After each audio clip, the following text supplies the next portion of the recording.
द्रविडं त्वमेव त्वमेव सर्वं मम देव देवा। श्री गर्ग संहिता के माधुर्य खंड का 24वां अध्याय अरिष्टासुर और व्योमासुर का वध और माधुर्य खंड का उपसंहार। श्री नारद जी कहते हैं, राजन, एक दिन गोवर्धन के आसपास बलराम सहित भगवान श्री कृष्ण आँख मिचौनी का खेल खेलने लगे, जिसमें कोई चोर बनता है और कोई रक्षक। वहाँ व्योमासुर नामक दैत्य आया। उस खेल में कुछ लड़के भेड़ बनते थे और कोई चोर बनकर उन भेड़ों को ले जाकर कहीं छिपाता था। व्योमासुर ने भेड़ बने हुए बहुत से गोप बालकों को बारी बारी से ले जाकर पर्वत की कंदरा में रखा और एक शिला से उसका द्वार बंद कर दिया। वह मयासुर का महान बलवान पुत्र था। यह तो सचमुच चोर निकला। यह जानकर भगवान मधुसूदन ने उसे दोनों भुजाओं द्वारा पकड़ लिया और पृथ्वी पर दे मारा। हे राजन, उस समय दैत्य मृत्यु को प्राप्त हो गया और उसके शरीर से निकला हुआ प्रकाशमान तेज 10 दिशाओं में घूमकर श्री कृष्ण में लीन हो गया। उस समय स्वर्ग में पृथ्वी पर जय जयकार की ध्वनि होने लगी। देवता लोग परम आनंद में मग्न होकर फूल बरसाने लगे।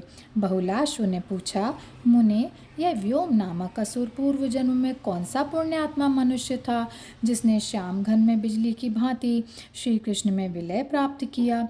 श्री नारद जी बोले, राजन, काशी में भीमरथ नाम से प्रसिद्ध एक राजा थे जो सदा दान पुण्य में लगे रहते थे। वे यज्ञकर्ता, दूसरों को मान देने वाले, धनुर्धर तथा विष्णु भक्ति परायण थे।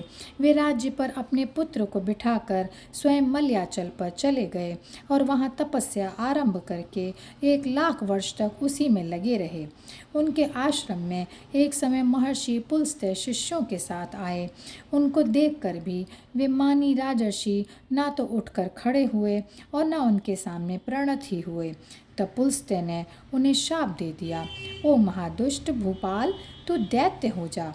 तदनंतर राजा जब उनके चरणों में पड़कर शरणागत हो गए, तब दीन वत्सल मुनिश्रेष्ठ पुलस्त्य ने उनसे कहा, द्वापर के अंत में मथुरा जनपद के पवित्र व्रजमंडल में साक्षात यदुवंश राज श्री कृष्ण के बाहुबल से तुम्हें ऐसी मुक्ति प्राप्त होगी जिसकी योगी लोग अभिलाषा रखते हैं।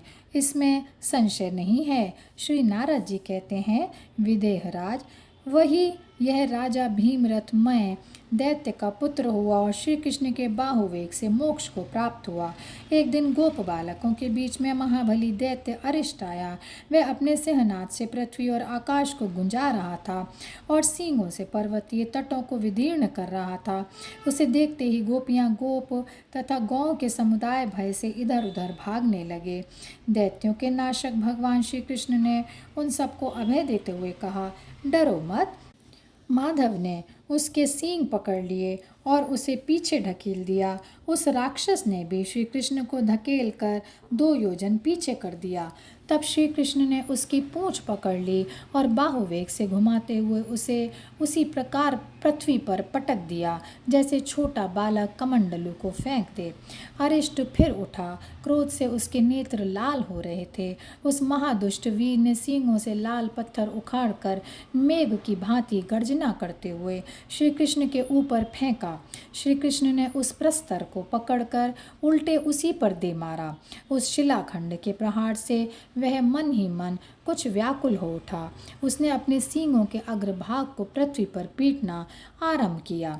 इससे पृथ्वी के भीतर से पानी निकल आया। तब श्री कृष्ण ने उसके सींग पकड़कर बार बार घुमाते हुए उसे पृथ्वी पर उसी प्रकार दे मारा जैसे हवा कमल को उठाकर फेंक देती है। उसी समय वह वृषभ का रूप त्याग कर ब्राह्मण शरीर धारी हो गया और श्री कृष्ण के चरणारविंदों में प्रणाम करके गदगद वाणी में बोला। ब्राह्मण ने कहा, भगवान, मैं बृहस्पति का शिष्य द्विज श्रेष्ठ वर तंतु हूँ। मैं बृहस्पति जी के समीप पढ़ने गया था। उस समय उनकी ओर पाँव फैलाकर उनके सामने बैठ गया। इससे वे मुनि रोषपूर्वक बोले, तू मेरे आगे बैल की भांति बैठा है, इससे गुरु की अवहेलना हुई है। अतः दुर्बुद्धे, तू बैल हो जा। माधव, उस शाप से मैं वंग देश में बैल हो गया। असुरों के संग में रहने से मुझ में असुर भाव आ गया था। अब आपके प्रसाद से मैं शाप और असुर भाव से मुक्त हो गया हूँ। आप श्री कृष्ण को नमस्कार है। आप भगवान वासुदेव को प्रणाम है। प्रणत जनों के क्लेश का नाश करने वाले आप गोविंद देव को बारंबार नमस्कार है। नारद जी कहते हैं, राजन, यों कहकर श्रीहरि को नमस्कार करके बृहस्पति के साक्षात शिष्य वरतंतु भुवन को प्रकाशित करते हुए विमान से दिव्यलोक को चले गए।